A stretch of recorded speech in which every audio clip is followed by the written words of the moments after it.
Ibrahim wa barik ala Muhammad wa ala Muhammad kama barakta ala Ibrahim wa ala alamin innaka Hamidum Majid. Qala ta'ala fi kitabil karim a'udzu billahi minasyaitonir rajim. Bismillahirrahmanirrahim. Ya ayyuhalladzina amanu taqullaha haqqa tuqatih wa la tamutunna illa wa antum muslimun. Pertama, alhamdulillah kita memuji syukur kehadirat Allah Subhanahu wa taala pada kesempatan pagi hari ini yang cerah. Sudah masuk musim hujan. Cuacanya adem ya. Mudah-mudahan nikmat ini semakin membuat kita banyak bersyukur pada Allah Subhanahu wa taala. Dengan banyak bersyukur mudah-mudahan Allah berkahi nikmat-nikmat yang kita rasakan semuanya. Sholawat beserta salam semoga tetap tercurah kepada junjungan Nabi besar kita Nabi Agung Nabi Muhammad Sallallahu Alaihi Wasallam, pada keluarganya, sahabatnya, dan kita semua umatnya yang ya akhir-akhir ini kita lagi diuji ya dengan banyak ujian. Ketika corona belum selesai, kemudian udah kayaknya udah sepi-sepi aja sekarang ya. Beritanya udah kayak dulu ya. Mudah-mudahan sih memasuki pilkada udah beres ya. Yang bisa menghentikan corona pilkada. Ya itu anekdot aja. Ya mudah-mudahan Allah segera angkat wabah ini dari muka bumi ini. Ya seperti tadi disampaikan bahwa kita lagi diuji dengan pernyataan-pernyataan para jabat dunia, diantaranya misalnya yang sama-sama kita tahu salah seorang presiden itu yang menuai kecaman seluruh dunia. Ya pada intinya Nabi Muhammad itu mau diapain aja tetap mulia. Kan orang barat aja Michael Hart itu yang nulis buku 100 tokoh, mau diapain aja disandingkan dengan tokoh-tokoh hebat, nggak ada yang namain Nabi Muhammad SAW. Ya karena Nabi itu Nabi yang istimewa, yang paling mulia. Bukan hanya di dunia ya, Nabi Muhammad itu memberikan kasih sayang kepada umatnya itu sampai akhirat. Kalau nabi-nabi lain, mungkin mereka menyampaikan risalah Nabi ketika diutus menjadi Nabi dan Rasul hanya di dunia. Tapi kalau Nabi Muhammad, yang paling sibuk nanti hari kiamat itu Nabi Muhammad SAW. Ketika semua nabi, semua umat itu datang ke beliau, meminta syafaat, meminta pertolongan. Orang-orang yang berdosa besar, minta syafaat. Orang-orang yang punya dosa kecil, orang-orang yang zalim, semua minta pertolongan kepada Nabi Muhammad Shallallahu Alaihi Wasallam. Seperti itu. Jadi tidak layak kiranya ketika ada orang atau oknum atau apalah namanya yang merendahkan Nabi Muhammad SAW dalam bentuk gambar, karikatur atau apapun. Karena manusia itu kecil. Sedangkan kemuliaan Nabi Muhammad itu bukan manusia saja yang memuji. Bukan hanya Suraqah bin Malik ketika hendak membunuh Nabi, kemudian dia terperosok lalu ditolong oleh Nabi. Terus Suraqah bin Malik bilang, ya Muhammad, aku ini ingin membunuhmu, tapi kenapa ketika aku terjatuh, engkau orang pertama yang menolong. Tapi Allah Subhanahu wa taala dalam surat Al-Qalam sebutkan, wa innaka la'ala khuluqin 'adzim. Semuanya engkau Muhammad, pribadimu, akhlakmu adalah azim, agung. Agung itu mulia. Wa innaka la'ala khuluqin 'adzim. Semuanya engkau adalah pribadi yang agung, agung dalam akhlaknya. Oleh karena itu kan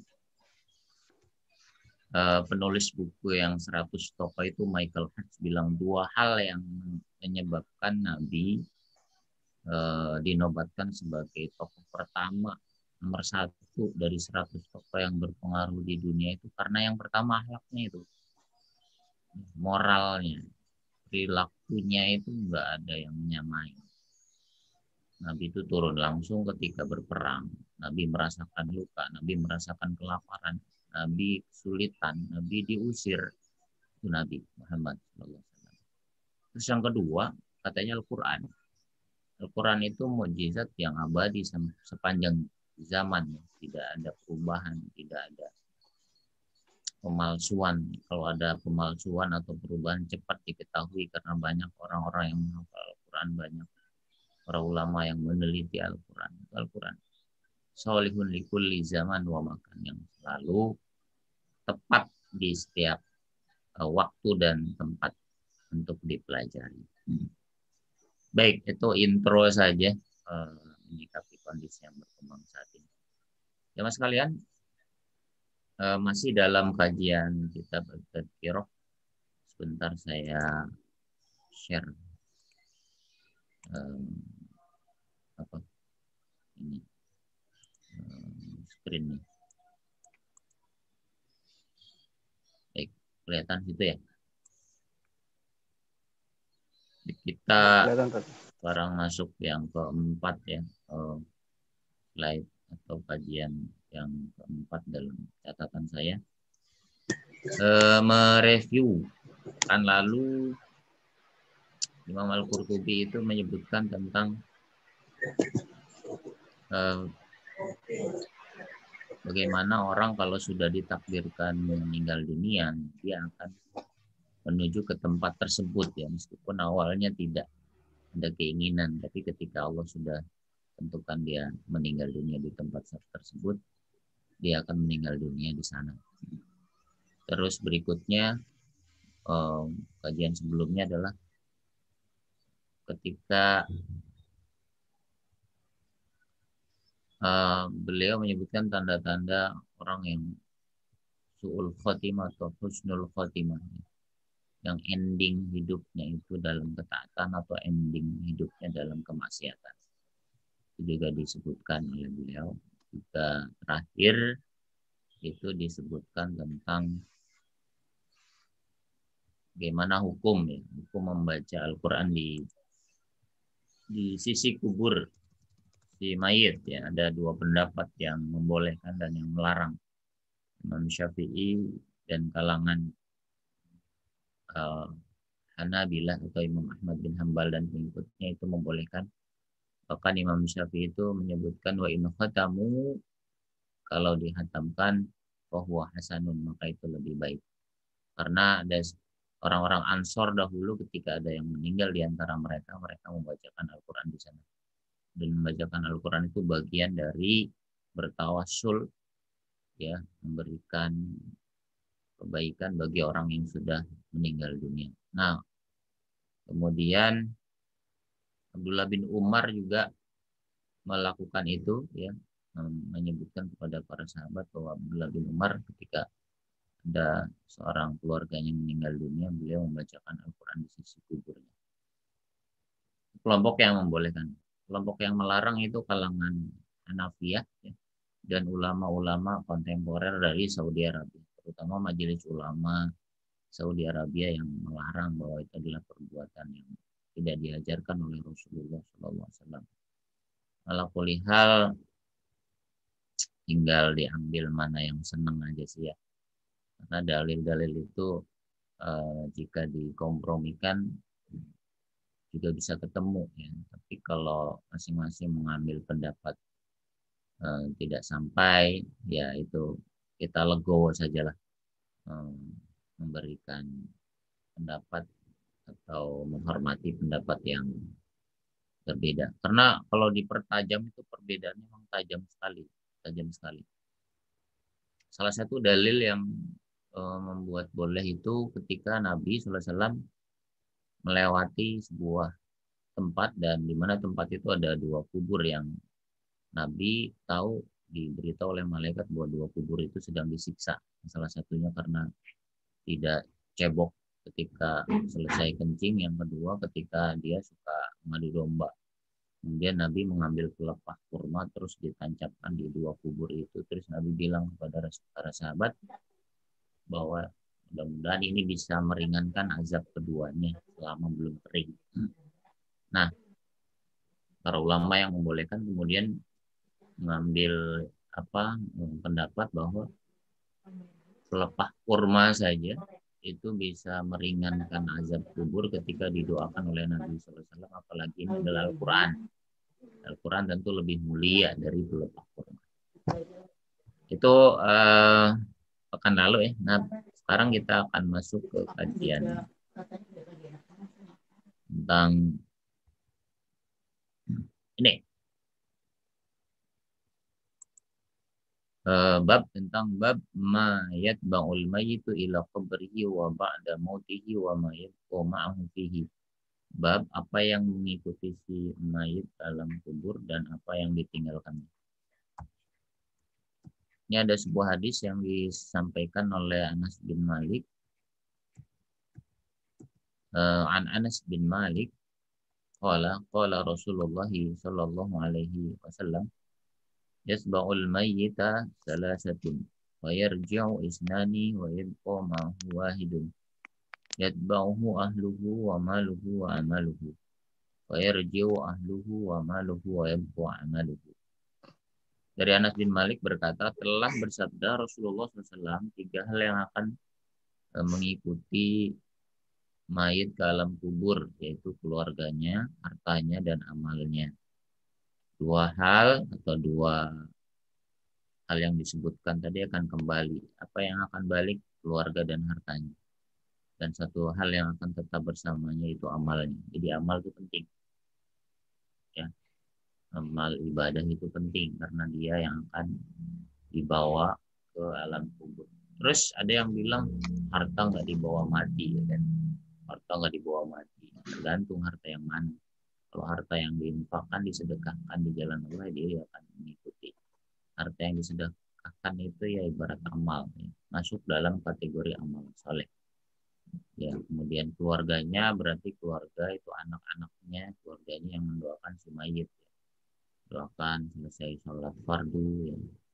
Atau pada waktu-waktu yang mulia sepertiga malam terakhir setelah kita melakukan kebaikan dan seterusnya. Itu doa untuk orang yang sudah meninggal dunia.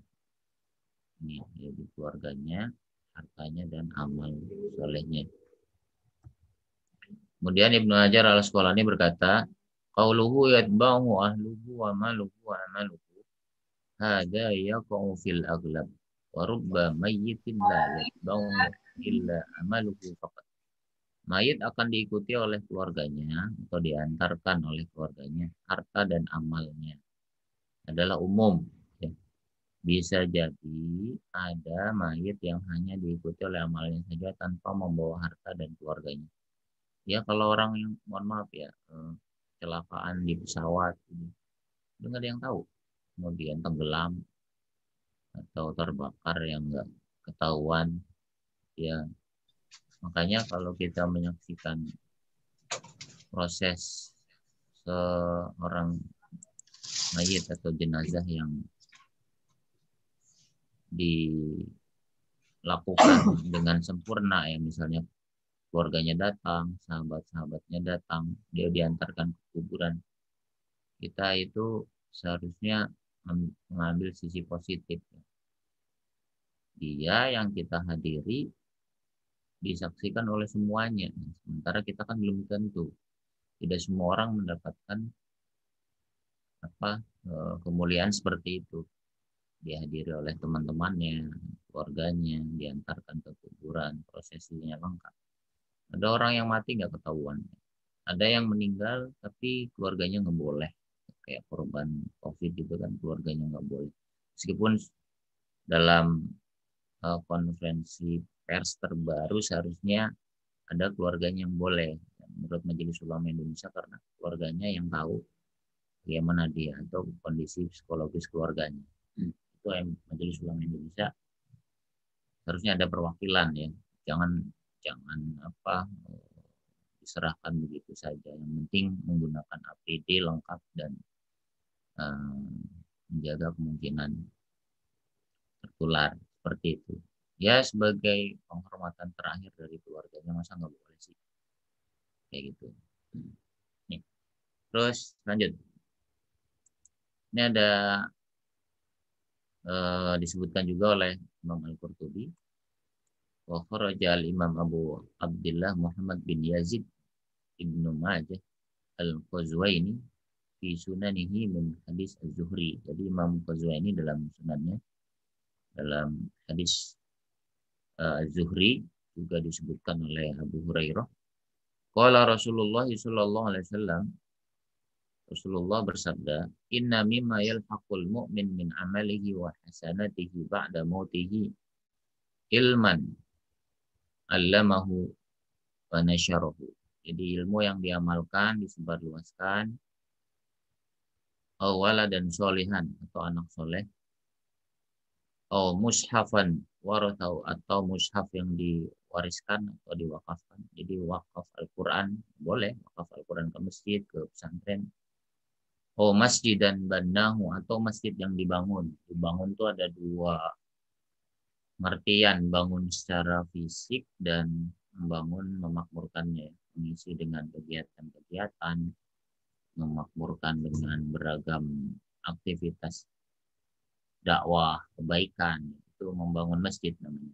Jadi orang yang memakmurkan masjid itu masuk dalam amal kebaikan yang akan terus mengalir. Oh ini dulu masjidnya masih jelek ya, waktu DKM sebelumnya, ini DKM sekarang rapi misalnya, kemudian dicat, kemudian pengurusnya solid, kemudian kegiatannya banyak, itu amal kebaikan yang akan terus mengalir meskipun nanti si pengurusnya sudah pada wafat. Oh baitan libni sabil banahu atau rumah untuk tunawisma, rumah untuk yang nggak punya rumah, bangunin rumah. Oh nahron ajrohu atau sungai yang dialirkan. Sungai dialirkan ini bisa dimaknai sumur ya, sumber air. Kan ada wilayah-wilayah atau negara yang uh, minim sumber airnya. Jadi ada LSM yang membangun sumber air agar digunakan di tempat tersebut. Oh sodakot, oh sodakotan akhrojaha min malihi atau sodakoh yang dikeluarkan dari hartanya fi sihatihi talhaqhu ba'da mautihi, ketika dia sehat maka dia akan menjumpainya ketika kelak meninggal dunia. Ini amal kebaikan yang akan terus mengalir, ilmu, anak soleh yang terus doain, mushaf yang diwariskan, masjid yang dibangun, rumah untuk tunawisma, ya sungai yang dialirkan tuh maksudnya beri air ya, sumber-sumber sarana-sarana air untuk warga yang kekurangan air. Ini kemudian selanjutnya ada beberapa ucapan dari para ulama. Di antaranya adalah Abu Darda. Abu Darda menyebutkan di sini, waqala Abu Darda radhiyallahu anhu. Abu Darda radhiyallahu anhu berkata, "Adhaqni salasatun wa abkani salasatun." Aku tertawa karena tiga hal dan aku menangis karena tiga hal. Apa yang membuatku tertawa? Adhaqani mu'milu dunya wal maut yatlubu. Orang yang panjang angan-angan dunianya sedangkan maut mengintainya. Jadi mikirin dunianya kebanyakan, jadi sampai lupa ibadah, padahal maut itu mengintainya setiap saat. Kemudian yang kedua, wa ghafilun laisa bimaghful an, orang yang terlena.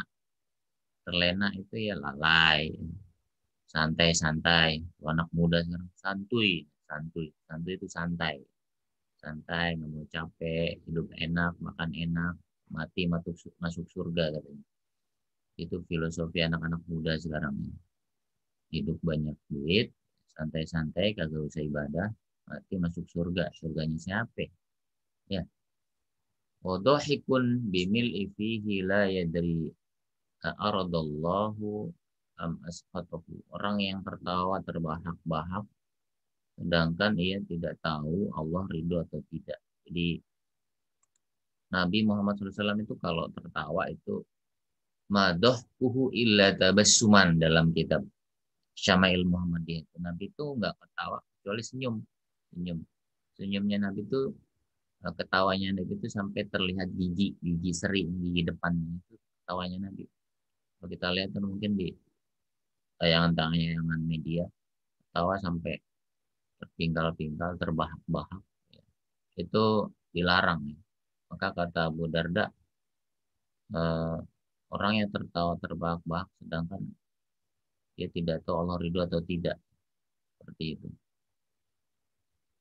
Kemudian yang membuatku menangis, ya, yang membuat menangis itu wafatnya kekasihku Nabi Muhammad SAW. Jadi wafatnya Nabi Muhammad itu membuat menangis Abu Darda. Bahkan sekelas Umar bin Khattab sendiri enggak, awalnya itu enggak percaya bahwa Nabi itu sudah meninggal, sampai kemudian Abu Bakar As-Siddiq harus naik podium dan menasihati sahabat pada saat itu. Wa ma Muhammadun illa rasul qad khalat min qablihi ar-rusul fa imma ta'aw qutilan qalabtum ala aqabikum. Muhammad itu adalah seorang rasul dan banyak rasul-rasul sudah berlalu sebelum kalian.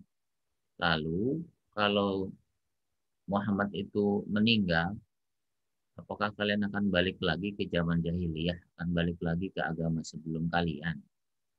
Barulah Umar bin Khattab sadar bahwa manusia itu ada saatnya meninggal dunia. Kemudian yang kedua, ketakutan yang sangat ketika sakaratul maut. Sakaratul maut, takut banget sampai Abu Darda itu nangis saking takutnya. Terus yang ketiga, ketika berdiri di hadapan Allah Subhanahu wa taala, ditampakkan rahasiaku, ya, ditampakkan kenyataanku dan aku tahu, ya, aku tak tahu surga atau neraka tempat. Jadi nggak tahu surga atau neraka ketika berada di hadapan Allah Subhanahu wa taala. Itu yang membuat Abu Darda menangis. Ini disebutkan dalam halaman 300. Lanjut ya. Ucapan Anas bin Malik. Dari Anas bin Malik, ala uhaddisukum biyaumaini wa lailataini lam tasma al-khalaik bimislihinna. Anas bin Malik berkata, ada 2 hari dan 2 malam ketika makhluk belum pernah mengalami sebelumnya. Yang pertama, hari pertamamu menemui Allah, entah dia ridho atau murka. Di hari pertama bertemu Allah. Kita nggak tahu Allah itu ridho atau enggak. Kalau hari pertama masuk kerja, mungkin masih kikuk ya. Belum kenal sama bosnya, kenal sama karyawannya, kikuk ya, masih ragu dan sebagainya. Itu hari pertama anak-anak tuh masuk sekolah, masuk kampus, belum banyak kenalan dan bingung. Apalagi ini hari pertama menemui Allah, kita nggak tahu ini tempatnya seperti apa, ya Allah seperti apa, kemudian tempat kita surga atau neraka, Allah itu marah atau senang dengan kita, nggak tahu. Terus hari ketika kamu menerima catatan amalmu, entah dari sebelah kiri atau kanan. Ya, catatan amal kita selama di dunia. Sehari berapa kebaikan, sehari berapa keburukan dicatat oleh malaikat Raqib dan Atid. Raqib dan Atid. Sisi kanan dan kiri. Terus mengikuti kita. Ini 2 hari yang makhluk itu belum pernah mengalami. Terus 2 malam yang makhluk belum pernah mengalami adalah malam pertamamu di alam kubur. Ketika dikuburkan, terus malam pertamanya seperti apa, nggak ada yang tahu. Terus malam yang esok harinya adalah hari kiamat. Malam ini, besok harinya hari kiamat, nggak ada yang tahu juga. Artinya perkara yang gaib, tidak ada manusia yang bisa memastikannya. Bulan apa, tanggal apa, nggak ada yang bisa. Kalau ada yang seperti itu, orangnya gegabah. Meskipun dia seorang ustadz, tapi itu gegabah. Nabi aja nggak pernah menentukan. Masa ustadz ngalahin Nabi? Sampai bisa nentuin hari Jumat, bulan Ramadan. Duh, janganlah ya seperti itu. Kalau umat-umat terdahulu itu nggak nggak berlebihan menentukan hari kiamat. Cukup percaya saja bahwa kiamat itu bakal datang. Tapi mereka nggak bakal mengorek-ngorek hari, bulan, tanggal, tahun. Nggak jadi kan bingung sendiri dia. kemakan omongannya. Ya, Nabi aja nggak kayak gitu. Ya, malam yang esok harinya adalah hari kiamat, nggak ada yang tahu. Maka persiapkan diri kita kapanpun dan di mana saja.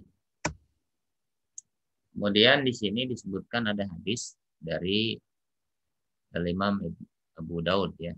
Dari Umar bin Khattab berkata, aku mendengar Rasulullah Shallallahu Alaihi Wasallam bersabda, siapa yang berziarah ke kuburku, maka aku akan menjadi saksinya dan aku akan beri syafaat kepadanya. Barang siapa yang meninggal di Mekah atau Madinah, Al-Haramain ya, maka Allah akan bangkitkan dia dalam keadaan aman pada hari kiamat. Ini tempat yang mulia, yaitu Al-Haramain, Mekah atau Madinah. Ya.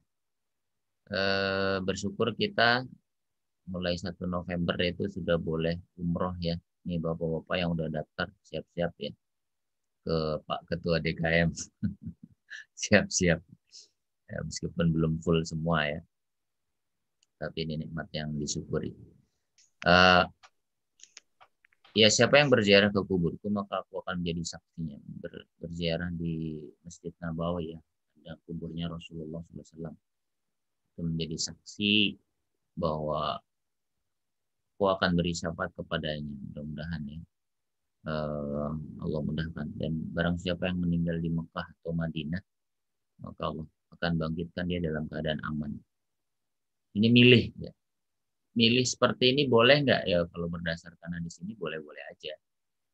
Saya mau meninggalnya di Mekah atau saya mau meninggalnya di Madinah. Supaya apa? Supaya dapat keutamaan. Karena keutamaan tempat itu adalah min sya'airillah. Tempat-tempat mulia yang Allah muliakan. Mekah, Madinah, Masjidil Aqsa, Padang Arafah, ya. Kemudian di Multazam, itu tempat-tempat yang mulia. Sehingga berdasarkan hadis ini, Rasulullah SAW itu memberikan keutamaan kepada orang yang berziarah ke kuburnya dan orang-orang yang wafat di Mekah atau Madinah. Kemudian selanjutnya, keutamaan berziarah ke makam Nabi. Qala Rasulullah sallallahu alaihi wasallam, "Man zarani ba'da mauti faka'annama zarani hayyan fi hayati, wa man mata bi ahadil haramain ba'atha fil aminina yaumal qiyamah." Rasulullah bersabda, barang siapa yang berziarah kepadaku setelah aku wafat, ya seperti berziarah kepadaku saat aku hidup. Saat aku hidup. Barang siapa yang meninggal di salah satu Al-Haramain, Mekah atau Madinah, dia akan dibangkitkan dalam keadaan aman pada hari kiamat. Akan dalam hadis lain itu aman dari fitnah Dajjal. Ya, orang yang wafat di Mekah atau Madinah. Ini keutamaan berziarah ke makam Nabi Muhammad SAW. Ini kalau lihat di gambar itu kan makam Nabi ini di sini.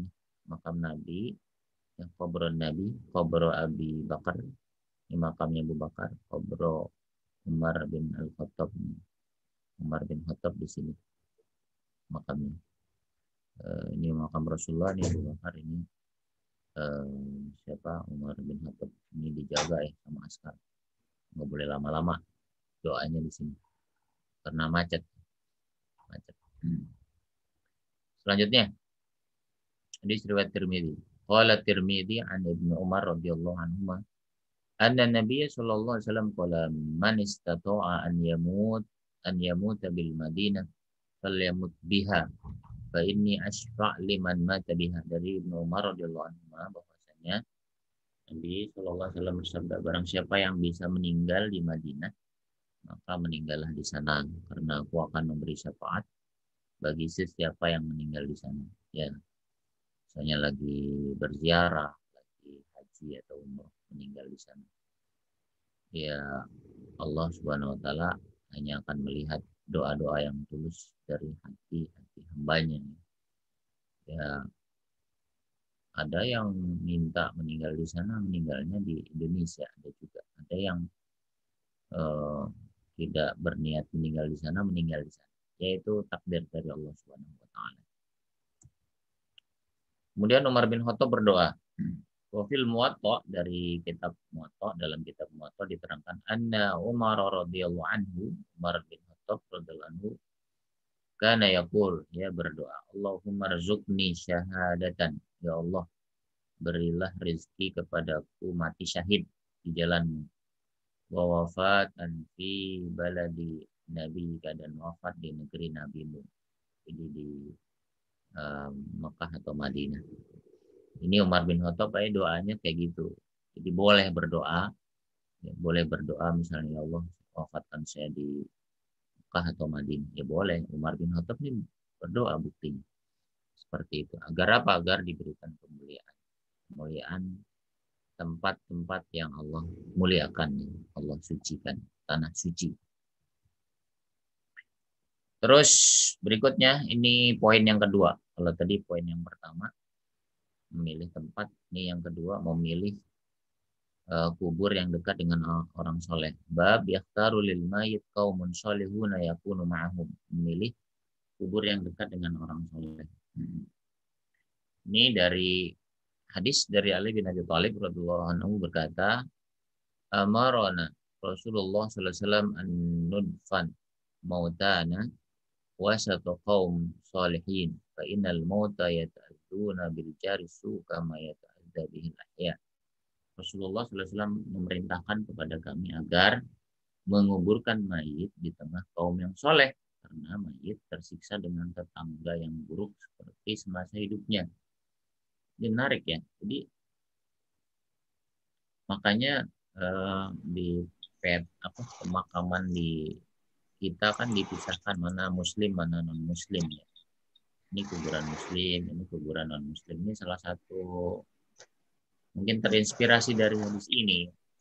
Karena apa kata Nabi, mayit ya memiliki tetangga yang buruk, tetangga kuburnya itu akan merasa terganggu.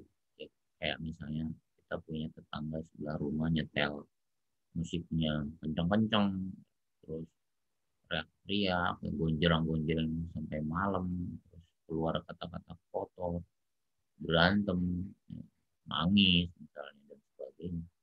Ya, terganggu kan tetangganya, berisik, bising gitu, terganggu.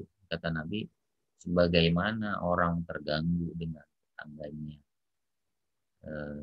ketika hidup, ya ketika orang sudah mati juga bakal terganggu. Dan di sini ada sebuah apa riwayat yang menarik, wan Arabi annahu qala liwalidihi, dari seorang Arab Badui, dia berkata kepada ayahnya dalam kitab Tazkirah ya, halaman 316. Ma fa'alallahu bika. Jadi anak ini mimpi ayahnya sudah meninggal. Terus ia berkata kepada ayahnya, ya wahai ayahku, apa yang Allah lakukan untukmu? Ma darrani illa anni dafantu bi izai fulan. Ia berkata, tidak ada yang membahayakanku dari Allah. Artinya Allah memberinya dia nikmat kubur. Illa anni dafantu bi izai fulan. Selain karena aku dimakamkan di dekat kubur orang fasik. Wa kana fasikon, dia orang fasik. Qad raw'ani ma yu'adzibu bihi min anwa'il azab. Aku takut karena dia diazab dengan beragam azab kubur. Jadi kalau lagi diazab dia dengar juga ya teriakannya, takutnya, sakitnya. Jadi seperti itu. Ya, cuman jadi persoalan kita nggak bisa menentukan apa posisi sebelah makam kita itu orang baik atau bukan, kecuali yang memang kita kenal. Misalnya si fulan gitu ya, si fulan. Maka itulah di antara para sahabat itu ada yang meminta, makamkan saya di sisi Rasulullah, maka makamkan saya di sisi ini, di sisi itu. Bisa jadi karena memang makam orang-orang yang soleh, orang-orang yang baik akan mendapatkan nikmat di alam kubur. Sementara makam orang-orang yang fasik, orang-orang yang banyak dosa, ya banyak azab yang diterimanya. Seperti dalam riwayat ini, ya dia takut karena si orang fasik ini disiksa dengan banyak siksaan setiap saat. Jadi suaranya dia keganggu ya, menakutkan. Ini terakhir, ini terakhir ya. Bab maja fi fil qabri ala sahibihi wa in kana sholihan. Ini himpitan kubur bagi mayit meskipun dia orang soleh. Himpitan kubur. An Abdullah bin Umar an Rasulullah sallallahu alaihi wasallam qala hadzal ladzi taharraka lahu arsyur rahman wa futihat lahu abwabus sama wa syahidahu sab'una alfan minal malaikati faqad dumma dummatan thumma furrija anhu. Sa'ad bin Mu'adz, ya, orang ini yang arsy bergetar karenanya. Dibuka pintu-pintu langit baginya dan disaksikan oleh 70.000 malaikat telah benar-benar dihimpit lalu diluaskan. Ini seorang sahabat Nabi SAW meninggal dunia, sahabat sangat mulia. Ya, arsy bergetar karenanya, menyambut ruhnya arsy di tempat Allah bersemayam. Kemudian dibuka pintu-pintu langit, pintu-pintu gerbang langit dibuka, disaksikan oleh 70.000 malaikat. Malaikat. Dia aja dihimpit dengan himpitan kubur. Min hadis Syu'bah bin Al-Hajjaj, ya, dari Aisyah Ummul Mukminin berkata, Rasulullah SAW bersabda, sungguhnya innalil qabra dogdotun law naja minha ahadun lana jaminha Sa'ad bin Mu'adz. Sungguhnya pada alam kubur itu ada himpitan. Seandainya ada orang yang selamat, niscaya akan selamatlah Sa'ad bin Mu'adz. Di setiap kita, Sa'ad bin Mu'adz itu sahabat, ya. Sahabat yang mulia. Ya, bagaimanapun berarti setiap kaum muslimin akan merasakan himpitan itu. Dihimpit dengan di alam kuburnya, tanahnya menghimpit kita. Nah, kita ingin tahu siapa sih sosok Sa'ad bin Mu'adz. Sa'ad bin Mu'adz itu terkenal sebagai ahli memanah dan menombak. Pasukan muslim amat terbantu dengan kemampuannya ini. Ia nggak pernah absen pada perang Badar, Uhud, dan kemudian perang Khandaq. Pada perang Khandaq, Sa'ad bin Mu'adz terluka. Kemudian Imam Ghazali menyebutkan dalam Syiar A'lamin Nubala, ya, mendapatkan 80 luka di sekujur tubuhnya, dan gak lama kemudian Sa'ad bin Mu'adz itu meninggal dunia. Rasulullah amat sedih. Ya, kemudian Rasul bersabda, arsy bergetar atas ruh Sa'ad bin Mu'adz. Nih, jadi wafatnya setelah perang Khandaq, gak berapa lama. Kemudian ini ditafsirkan dalam hadis dalam kitabnya Imam Suyuti bahwa Sa'ad bin Mu'adz atau kaum muslimin itu akan merasakan himpitan sempitnya alam kubur. Kenapa? Sebenarnya himpitan itu adalah bentuk kasih sayang Allah Subhanahu wa Ta'ala. Seperti kasih sayang seorang ibu kepada anaknya. Karena sayangnya si anak ini dicubit. Dicubit itu kan cubitnya cubit kasih sayang. Akhirnya anak ini menangis. Kata Imam Suyuti seperti itu. Dan kaum muslimin itu hanya pada awal ketika dia dimakamkan saja. Selebihnya dia akan mendapatkan nikmat kubur. Kemudian beda dengan orang kafir. Himpitan yang diterima oleh orang kafir itu setiap saat sesuai dengan banyaknya dosa yang dia lakukan. Itu pendapatnya Imam Suyuti. Kesimpulannya bahwa setiap kita akan dimasukkan ke liang kubur, ya. Tinggal kapan dan di mananya. Bahwa yang akan mengikuti kita adalah amal baiknya, sementara keluarga dan hartanya akan ditinggalkan, akan menjadi warisan buat ahli warisnya, dan amal soleh yang akan menemani kita di alam kubur ini. Baik, Allah alam bisawab, pas 45 menit. Itu yang bisa saya sampaikan. Mungkin selanjutnya kalau ada yang mau didiskusikan, saya serahkan ke Pak Moderator. Silakan, Pak Diki, ya, silakan. Ya, terima kasih Ustadz atas paparannya yang sungguh gamblang. Ini sebagai pengingat kematian kita ya Ustadz, ya. Kalau manusia itu sebenarnya hina, kotor, tapi Allah memberikan petunjuk Dan petunjuk itu adalah ilmu tazkiyatun nafs ini, penyuci jiwa, yang salah satunya pengingat kematian. Subhanallah.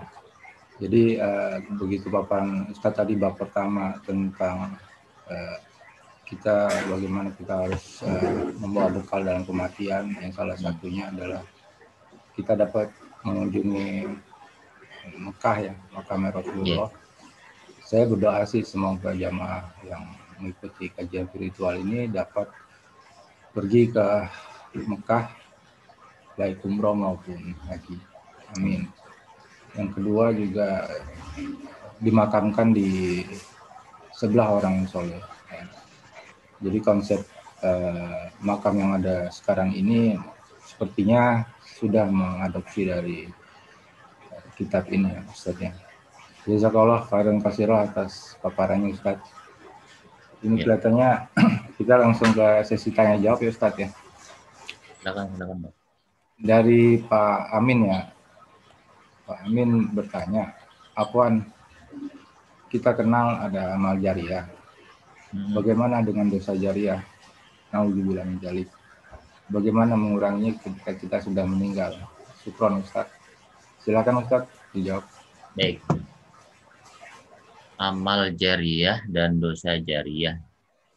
Amal jariah itu amal yang tidak terputus meskipun orang yang meninggal itu sudah nggak ada di dunia, meskipun pelakunya itu sudah wafat. Ya oleh karena itu ada 3 amalan yang akan mengikuti. Yang pertama sedekahun jariyah, sedekah. Sedekah di sini sebagian ulama Hanafiyah itu menyebutkan wakaf tanah, wakaf rumah, wakaf satu benda yang tidak akan habis selama itu digunakan, ya, wakaf tanah buat masjid, selama masjidnya digunakan untuk sholat, untuk kegiatan keagamaan, orang itu akan mendapat pahala meskipun dia sudah meninggal dunia. Kemudian ilmin yuntafa'u bihi, yaitu ilmu yang berguna, ilmu yang disebarkan, ilmu yang diajarkan. Kita diajarkan oleh guru-guru kita dari SD, SMP, SMA, kuliah. Kita pakai ilmunya, baik ilmu dunia atau ilmu akhirat, kita praktekin ya. Orang-orang yang sudah guru-guru kita yang mengajarkan kita, dia meskipun sudah nggak ada, akan mendapatkan pensiunan pahala dari murid-muridnya, dari orang-orang yang pernah berguru atau mengambil ilmu darinya. Terus yang ketiga, anak yang soleh, anak yang mendoakan kedua orang tuanya yang sudah meninggal dunia. Oleh karena itu amal jariah yang terus mengalir. Nah, kebalikannya adalah dosa jariah, dosa yang mungkin kalau mau dikaitkan sekarang yang cocok disebut dosa jariah itu ya perilaku negatif yang kemudian orang mencontohnya. Biasanya mohon maaf ini terjadi oleh public figure. Public figure itu misalnya sosok tokoh entertain ya, artis itu kan hidupnya dia itu karena orang melihat dia penuh dengan kesempurnaan. Jadi hidupnya dia itu bagaimana agar bisa tampil sempurna sehingga orang bakal melihat dia, bakal senang dengan dia, bakal mengundang dia, bakal dijadiin pemeran dalam film dan sebagainya. Tapi kemudian perilakunya negatif, fansnya kan banyak, followernya kan banyak, followernya niru gaya rambut, gaya berpakaian, gaya ucapan, bahkan perilaku negatifnya. Hati-hati kalau jadi artis ya. Dosa jariahnya tuh banyak. Kenapa banyak? Kalau dia melakukan hal yang negatif, diikuti oleh followernya sampai 100 juta misalnya. Udah tuh ngikutin semua. Luar biasa tuh. Meskipun si artis ini sudah meninggal, jejak-jejak digitalnya yang di YouTube, yang di website itu masih ada misalnya. Ya terus selama orang lihat ya kebagian. Terus gimana buat mengkat dosa jariah ini? Saya nggak tahu gimana caranya. Kecuali mungkin bisa dipastikan para followernya itu nggak ngelakuin satu persatu, kamu jangan minum minuman, kamu jangan mabuk, jangan judi, ngikutin ini ya, orang ini ya, nggak bisa setiap orang ditanya kayak gitu. Atau mungkin kalau bisa internetnya dimatiin nih, sumber-sumber di YouTube-nya, di websitenya dihapus, itu mungkin bisa. Tapi kan kalau ada orang yang nyimpen di file yang lain, nggak tahu, itu sulitnya. Oleh karena itu makanya paling banter sih yang berikan pendidikan kepada anak-anak didik kita, keluarga kita ya, hati-hati dalam bertindak, bertanggung jawab dalam bertindak. Kalau bertanggung jawab, dia akan tahu mana yang boleh, mana yang seperti itu. Atau mungkin keluarganya, keluarga si pelaku itu terus mendoakannya, kemudian bersedekah untuknya, dan melakukan kebaikan-kebaikan.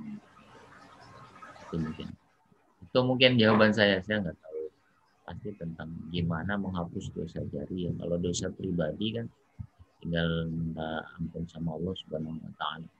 Kalau dosa kepada sesama kan kita kembalikan haknya kepada dia, kita minta ridhonya, maafnya, kelar. Kalau dosa jariah itu yang diakses oleh orang banyak, ya selama sumbernya itu masih ada ya sulit ya. Atau kalau sumbernya sudah nggak ada, orang kan nggak bisa dipastikan sudah menghapus itu, menghapus ingatan itu kan susah. Sehingga kadang inspirasi, siapa yang nyontoh artis ini yang udah meninggal, saya pengen nyontoh ini. Kenapa? Tabiatnya memang keburukan itu cepat dicontoh daripada kebaikan. Yang buruk itu dicontohnya cepat. Kalau yang baik itu prosesnya lama, nyontoh yang baik itu dikit. Kalau yang buruk itu cepat banget. Ini setan kan menghiasi keburukan, sehingga yang dihiasi oleh setan itu cepat disenangin orang banyak. Ya makanya kesimpulannya ya berhati-hati dalam bertindak. Apalagi di era-era media sosial seperti ini, berhati-hati. Begitu Pak, wallahu a'lam. Ya, baik. Jadi yang auzubillah min dzalik ya. Saya setuju Ustaz kalau kita itu harus menjaga keluarga kita supaya jangan tergelincir dalam contoh-contoh yang kurang baik. Ya, itu dari Pak Min. Iya. Kemudian dari Pak Ipan bertanya, Ustaz Afwan, jika kita disunahkan untuk dikuburkan dekat kuburan orang soleh, bagaimana dengan menguburkan jenazah dekat dengan suami atau istrinya? Apakah ini bagian dari sunnah? Kebetulan pekan lalu baru menghadiri pemakaman suami istri yang meninggal karena kecelakaan. Jadi kuburannya suami istri yang berdekatan. Pertanyaan seperti itu, Ustaz. Syukron. Silakan Ustaz. Ya, kalau melihat dari dalil-dalil tadi bahwa dalam hadis yang disebutkan oleh Rasulullah SAW ya di sini, saya ulang lagi.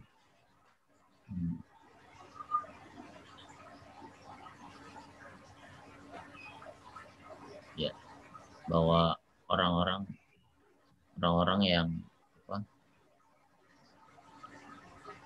yang beramal soleh, orang-orang yang baik juga akan memperoleh teman-teman yang baik ketika di dunia.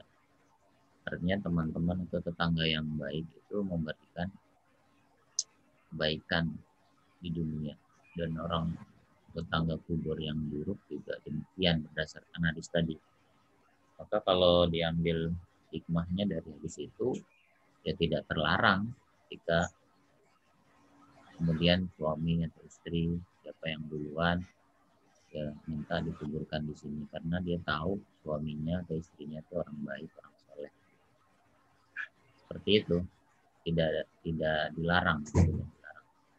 Bahkan kalau misalnya terjadi musibah tsunami yang besar, kemudian satu keluarga yang sudah wafat semuanya dan tidak mungkin dikuburkan satu-satu ya dalam satu tempat malah ya, kuburan massal itu dalam satu tempat keluarga atau beberapa keluarga di situ ya boleh-boleh saja.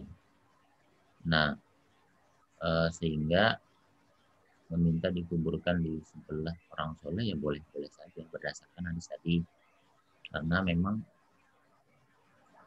dahulu Aisyah radhiyallahu anha, Siti Aisyah itu pernah meminta agar ketika wafat dikuburkan di sisi Rasulullah SAW. Tapi kemudian Rasul bilang ini sudah keduluan oleh sahabatku Abu Bakar dan Umar. Gitu. Jadi Aisyah nggak dikuburkan di sisi Rasulullah SAW karena Abu Bakar dan Umar udah minta kalau meninggal dunia tolong saya kuburin di sisi engkau ya Rasul. Seperti itu dalilnya. Ya.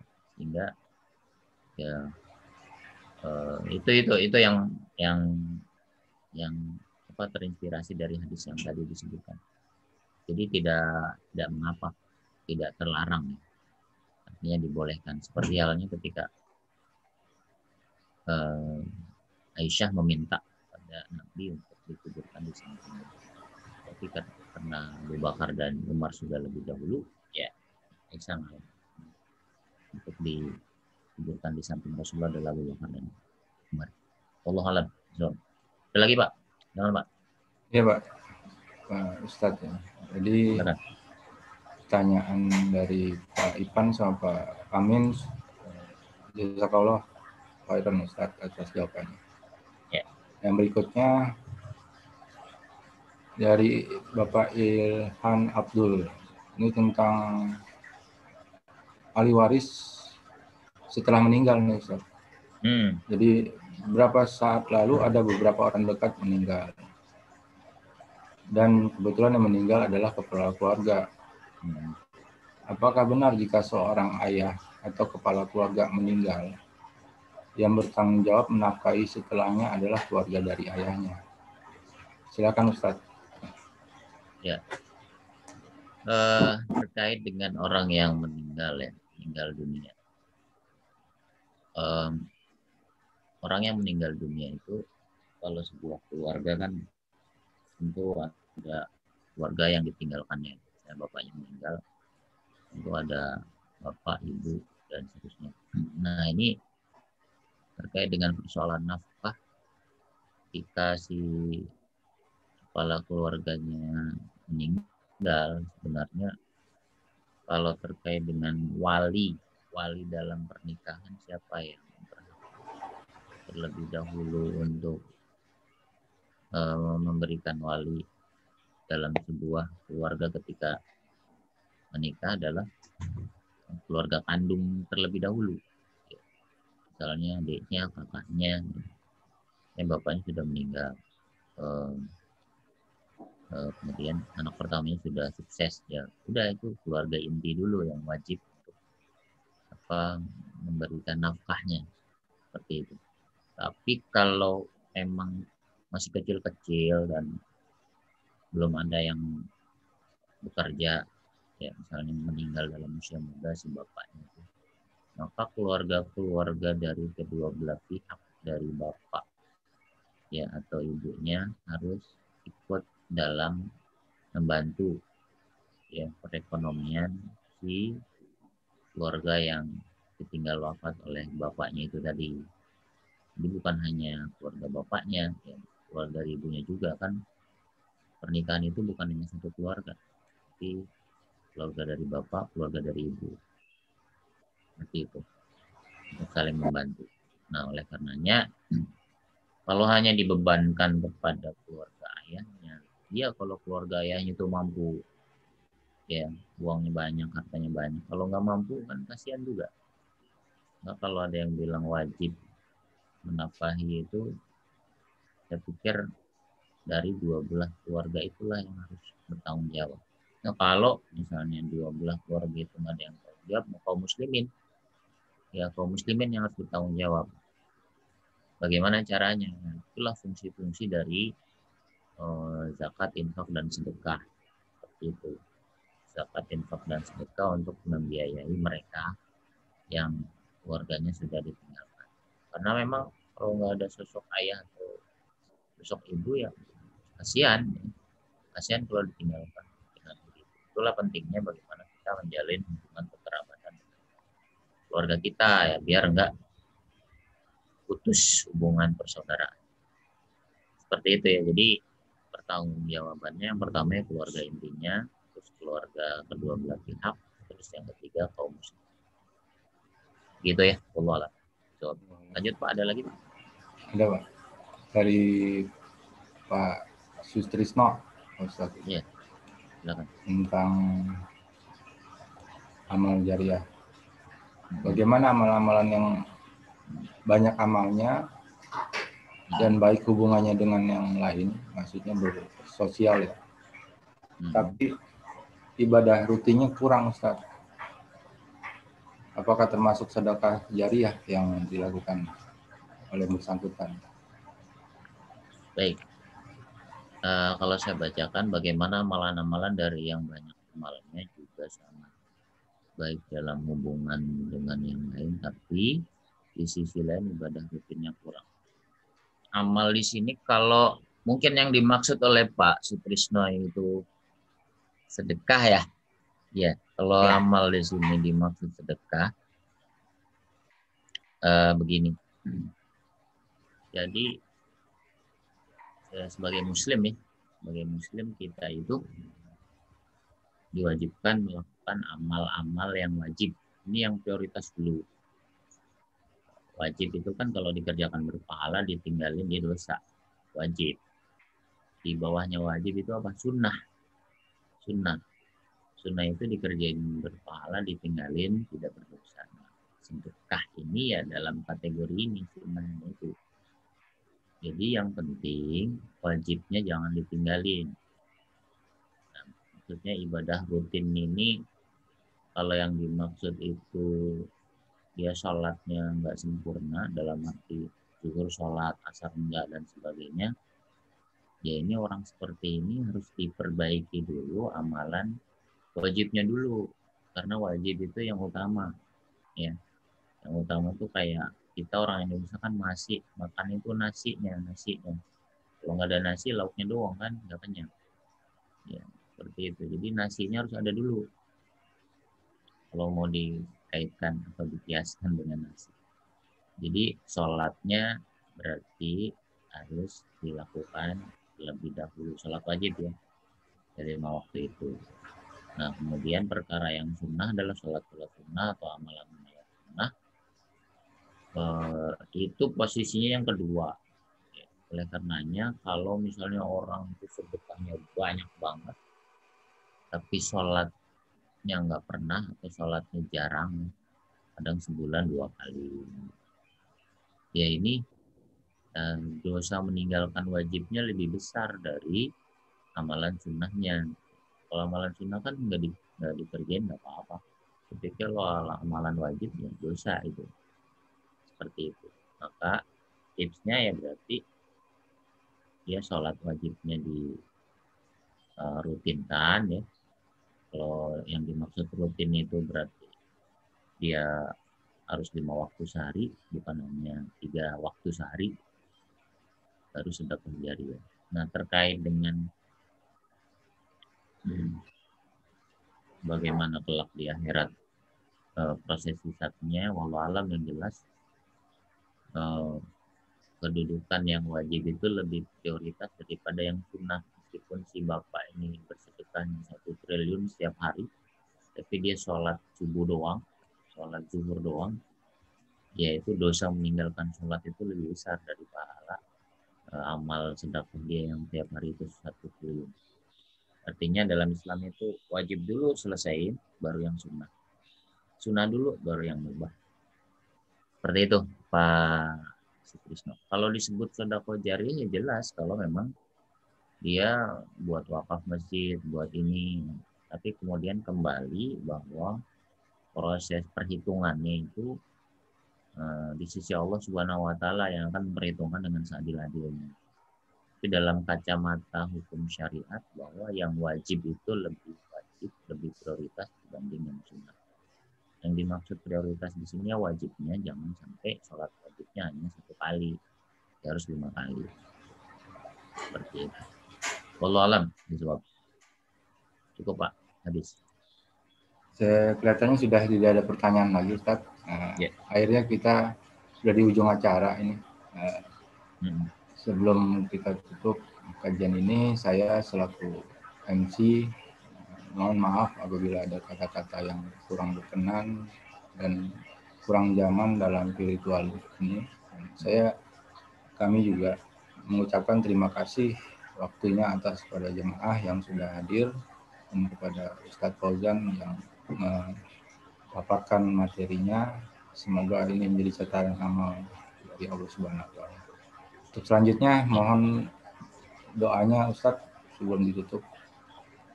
Silakan. Baik, mari sama-sama kita berdoa dan beristighfar kepada Allah Subhanahu wa taala. Astagfirullahaladzim, astagfirullahaladzim, astagfirullahaladzim. Al-Fatihah. A'udzubillahi minasyaitonir rajim. Bismillahirrahmanirrahim. Alhamdulillahirabbil alamin. Arrahmanirrahim. Maliki yaumiddin. Iyyaka na'budu wa iyyaka nasta'in. Ihdinas siratal mustaqim. Shiratal ladzina an'amta 'alaihim. Allahumma ighfir lil muslimina wal muslimat wal mu'minina wal mu'minat ya wal amwat. Innaka sami'un qaribun mujibu da'wati wadil haidil innaka 'ala kulli syai'in qadir. Allahumma rabbana zalamna anfusana wa illam taghfir lana wa tarhamna lanakunanna minal khasirin. Allahumma rabbana hab lana min azwajina wa dhurriyyatina qurrata a'yun waj'alna lil muttaqina imama. Allahumma rabbana la tada' lana dhanban illa ghafartahu wa la daynan illa qadaytahu wa la maridan illa shafaytahu wa la da'ifan illa qawaytahu wa la mautan illa wa la hajatan min hawaiji dunya wal akhirah illa qadaytahu wa yasartahu ya arhamar rahimin. Rabbana atina fid dunya hasanah wa fil akhirati hasanah wa qina adzabannar. Alhamdulillah. Baik, kita sekankan dulu kajian pekan kedua. Ya, sebentar Pak, saya share dulu ininya, file PPT-nya di chat ya. Chat. Udah, silakan kalau yang membutuhkan. Silakan Pak, ditutup. Ya, kita save ini Pak, materinya Pak. Kita tutup acara kajian pekan kedua ini. Sebelum kita tutup, kita baca doa dan kafaratul majelis. Alhamdulillahirabbil alamin. Subhanakallahumma wa bihamdika asyhadu an la ilaha illa anta astaghfiruka wa atubu ilaik. Assalamualaikum warahmatullahi wabarakatuh. Assalamualaikum warahmatullahi wabarakatuh. Saya pamit ya. Assalamualaikum.